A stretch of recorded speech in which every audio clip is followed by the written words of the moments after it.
What started as routine promotion turned into television chaos when Mark Wahlberg confronted Jimmy Kimmel over a joke about his past, leading to an explosive argument that ended with security escorting the A-list actor off set. The studio audience settled into their seats expecting another typical late-night entertainment show. Mark Wahlberg had appeared on Jimmy Kimmel Live countless times before, usually promoting his latest action film or discussing his Boston roots with easygoing banter. Tonight felt different from the moment Wahlberg walked onto the stage.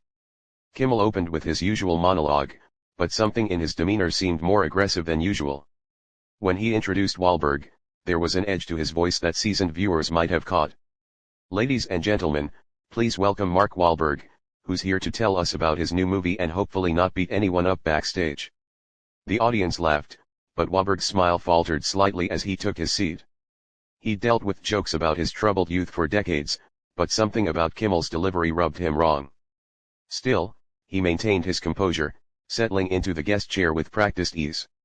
"So, Mark, you've got another action movie coming out," Kimmel began, leaning back in his chair with that familiar smirk.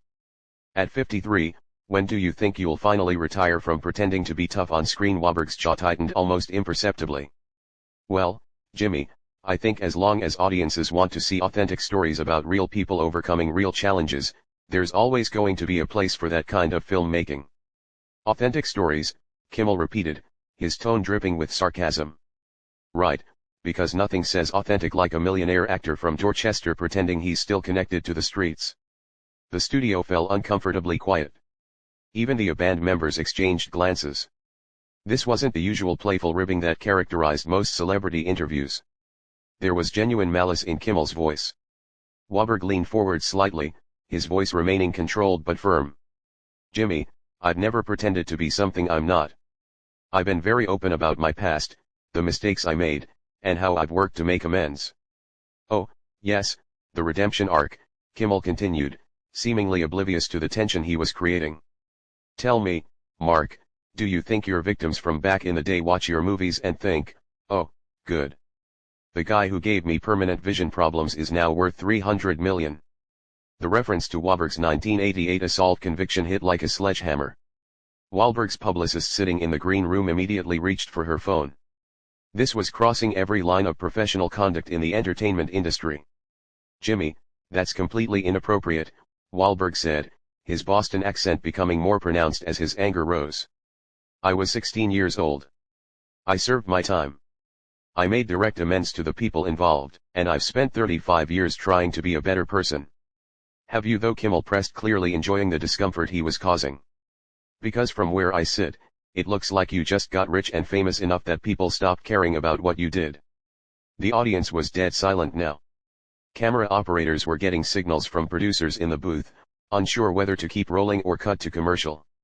Wahlberg's hands were visibly shaking, not from fear, but from the effort it was taking to maintain his composure. "You know what, Jimmy?" Wahlberg stood up slowly, his voice dangerously quiet.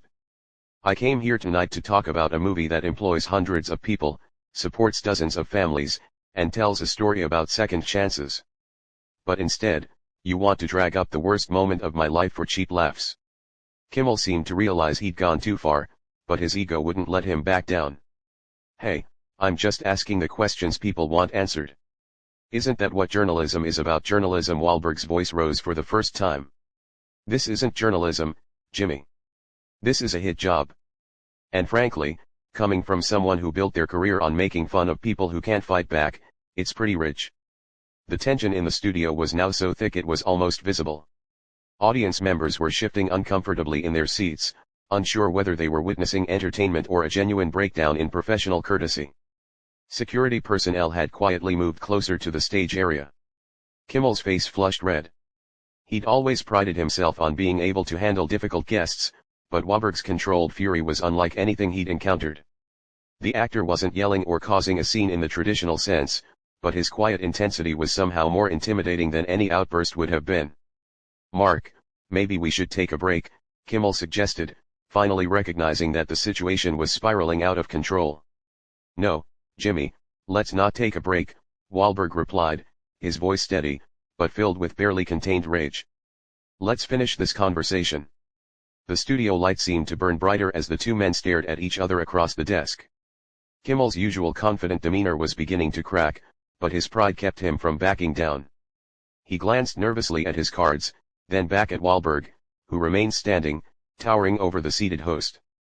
"Look, Mark, I think you're being a little sensitive here," Kimmel said, attempting to regain control of the situation. "This is comedy. It's what we do. If you can't handle a few jokes about your past, maybe you shouldn't be in Hollywood." The words hung in the air like poison gas. Several audience members audibly gasped. Even Kimmel's band leader was shaking his head, recognizing that his boss had just made a catastrophic error in judgment. Wahlberg's face went stone cold. "Sensitive Jimmy, let me tell you something about sensitivity. I was a 16-year-old kid from a broken home, addicted to cocaine, angry at the world. I hurt people. And that's something I have to live with every single day. But you know what I don't have to live with? Some privileged comedian from Brooklyn lecturing me about my past while he sits behind a desk worth more than most people's houses." The personal attack on Kimmel's background hit its mark. The host's face leaned further and his voice took on a defensive edge. "Privileged? I worked my way up from nothing. Just like you claim you did." "Claim?" Wahlberg stepped closer to the desk, his voice rising. "I didn't claim anything, Jimmy. I lived it. While you were making prank calls for radio stations, I was trying not to get shot walking to school. While you were kissing up to celebrities for interviews, I was working construction at 4 in the morning to pay for acting classes." The audience was completely silent now, transfixed by the raw emotion pouring out of both men. This wasn't scripted banter or manufactured drama for ratings. This was two successful men having a very real, very ugly confrontation on live television. Kimmel tried to laugh it off, but the sound came out forced and hollow. "Come on, Mark. You're taking this way too seriously. We're both entertainers here. We both know how this game works." "Game?" Wahlberg's voice dropped to a dangerous whisper. "This isn't a game to me, Jimmy. My past isn't entertainment for your audience. The people I hurt weren't punchlines for your monologue, and the work I've done to try to make things right isn't material for your jokes." The host was sweating now. Visible beads of perspiration forming on his forehead under the hot studio lights.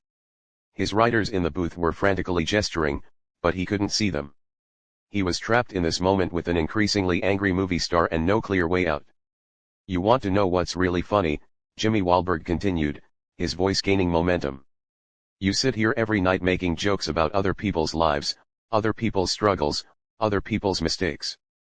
But when was the last time you put yourself on the line? When was the last time you risked anything real?" Kimmel's defensive mechanisms kicked in, and he made another crucial mistake. "At least I never blinded anyone in a racially motivated attack." The words cut through the studio like a knife. The reference to the specific details of Wahlberg's teenage assault was not just inappropriate, it was cruel. Even the camera operators stopped what they were doing.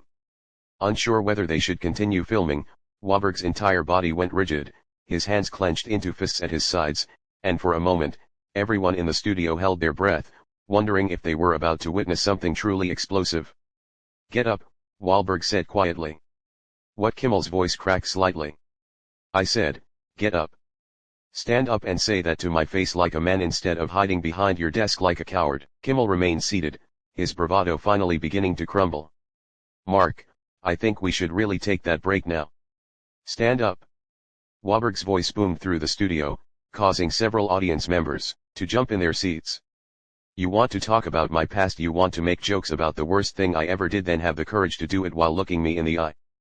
Not from behind your little desk where you feel safe." The host's hands were visibly shaking now as he gripped the edge of his desk.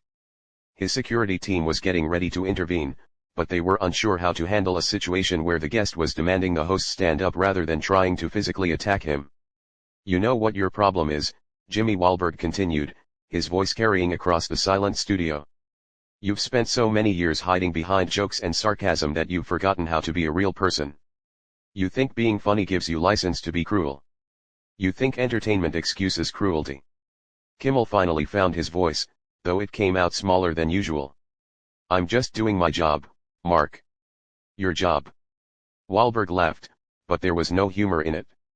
"Your job is to entertain people, not to tear them down for sport. Your job is to make people feel good about spending an hour with you before they go to bed, not to make them uncomfortable witnesses to your personal vendettas." The studio audience began to murmur among themselves, some clearly uncomfortable with the direction the confrontation had taken.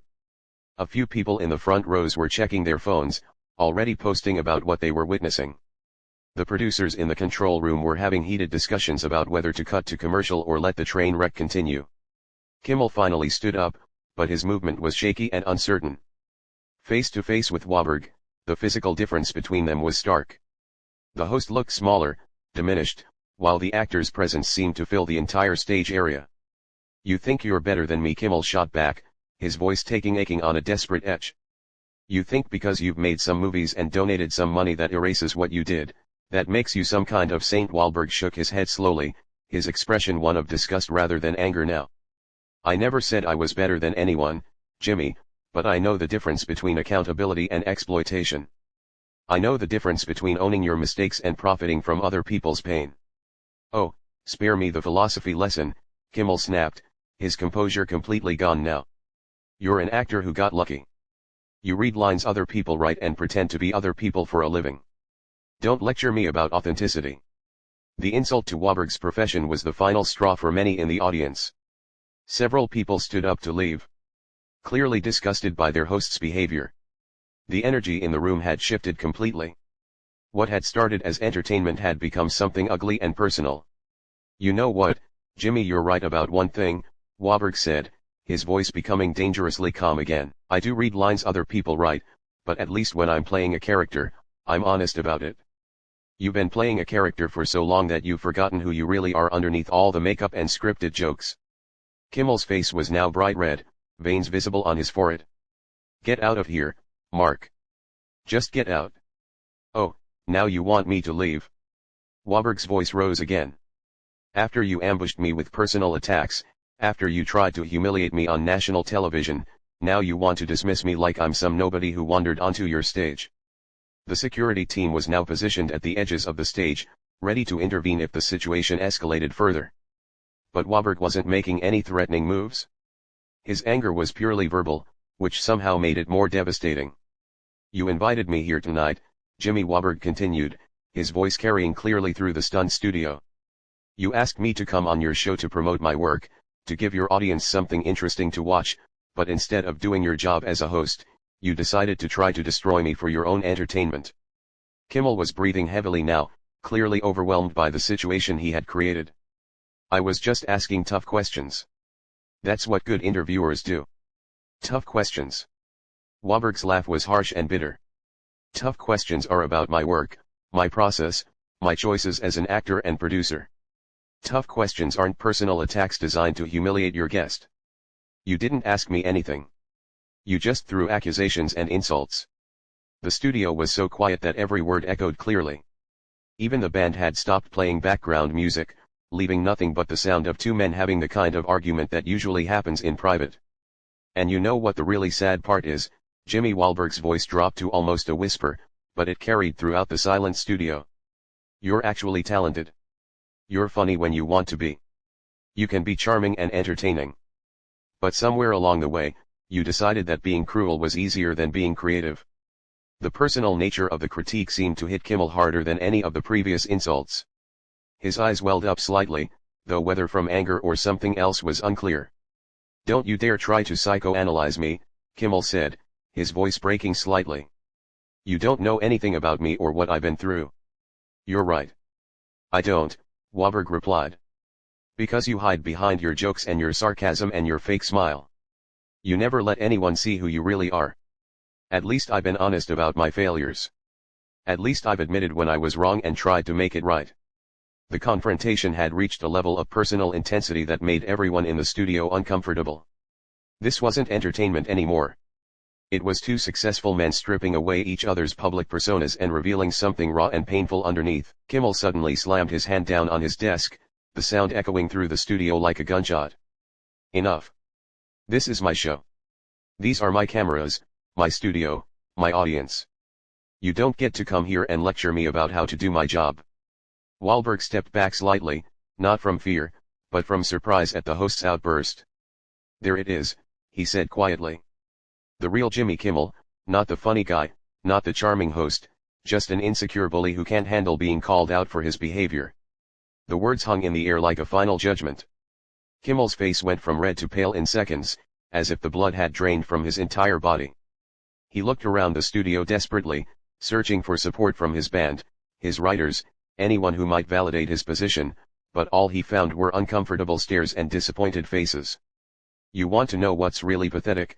Jimmy Waberg continued, his voice now carrying the weight of absolute moral authority. "I came here tonight prepared to be vulnerable. I was ready to talk about my mistakes, my growth, the people I've hurt, and how I've tried to make amends, because that's what real people do. They own their failures and try to learn from them." Kimmel opened his mouth to respond, but no words came out. He was completely deflated, his usual quick wit abandoned him entirely. The studio audience was watching in stunned silence, many of them clearly sympathizing with Wahlberg's position. "But you, Wahlberg," pointed directly at the host. "You saw that vulnerability as weakness. You saw my honesty as an opportunity to score cheap points. You took the worst moment of my life and tried to turn it into a punchline for your monologue." The security team was still positioned nearby, but it was clear they wouldn't be needed. This wasn't going to escalate into physical violence. This was something worse for Kimmel. A complete and public dismantling of his professional reputation. "And you know what the really sick part is?" Wahlberg's voice rose again, but now it carried disappointment rather than anger. "Your audience deserves better than this. These people came here tonight to be entertained, to laugh, to forget about their problems for an hour. Instead, you gave them a master class in how to be a cruel, unprofessional bully." Several audience members began to applaud slowly at first, then building to a sustained ovation. They weren't applauding the confrontation. They were applauding Wahlberg's dignity in the face of Kimmel's unprofessional behavior. Kimmel finally found his voice, but it came out as a weak whisper. "Mark, I think maybe we got carried away here." "No, Jimmy." Wahlberg shook his head firmly. "You got carried away. I tried to be professional. I tried to redirect the conversation. I gave you multiple opportunities to be a decent human being, but you chose to double down on cruelty every single time." The host looked desperately toward his producers in the control room, but they were clearly as disgusted with his behavior as everyone else. One of them was already on the phone, likely with network executives who were watching this disaster unfold in real time. "I think we're done here," Wahlberg said, beginning to remove the small microphone clip to his shirt. "This isn't the kind of show I want to be associated with, and you're not the kind of person I want to work with."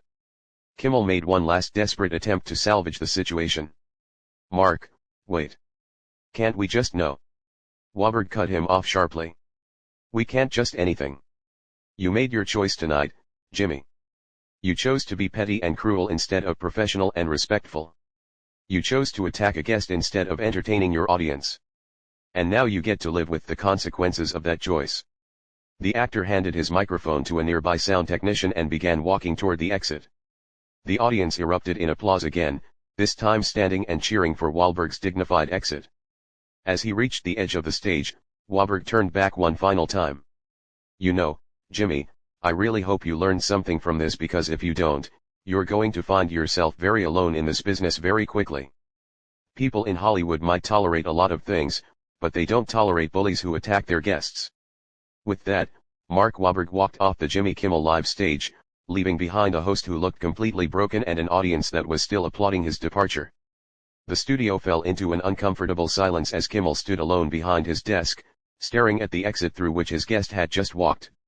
The show's producers quickly cut to commercial, but the damage was done. Within minutes, clips of the confrontation were spreading across social media platforms. Mark Wahlberg right began trending immediately, with thousands of viewers expressing their support for the actor's handling of the situation. Behind the scenes, network executives were already in emergency meetings. Kimmel's behavior had crossed every line of professional conduct, and the public reaction was swift and brutal. Advertisers began pulling their spots from future shows, and guest representatives started canceling upcoming appearances. As Wahlberg left the studio building, he was met by his publicist and security team. "How do you feel?" his publicist asked. "Disappointed." Wahlberg replied honestly. "I really thought we were better than that as an industry. I thought we'd learned something about treating people with respect regardless of their past. The confrontation had exposed something ugly in the entertainment industry. The tendency to treat people's pain and mistakes as content for consumption.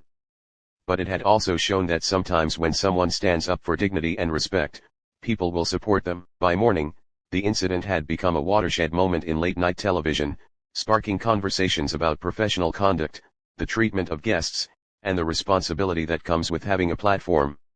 Jimmy Kimmel's reputation never fully recovered from that night, while Mark Wahlberg's stock in Hollywood rose even higher for his principled stand against bullying and exploitation.